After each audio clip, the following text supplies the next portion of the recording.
À Gaza, le blocus total aggrave la situation humanitaire. La Croix-Rouge demande d'urgence du carburant pour rétablir l'électricité et pour éviter, dit l'organisation, que les hôpitaux ne se transforment en morgue.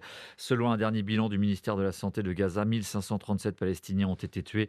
Il y a plus de 6000 blessés après les frappes israéliennes. Et à Lille, RTL a pu rencontrer un réfugié palestinien. Oui, il s'appelle Walid, il est réfugié en France et vous avez pu lui parler, Franck Hanson. Juste avant de nous parler, Walid a appris la mort de son ex-collègue tué avec sa famille à Gaza, comme son père il y a quelques années. Réfugié depuis 4 ans dans le Nord, ce professeur de français de Rafah vit dans l'angoisse pour le reste de la famille. Mon corps est déchiré, je peux pas être avec ma famille, je peux attendre une mauvaise nouvelle à n'importe quel instant. La population de Gaza n'est pas que Hamas. La majorité, ils sont des civils. Maintenant, ma mère m'a envoyé un message pour me dire Walid, je peux partir à n'importe quel moment.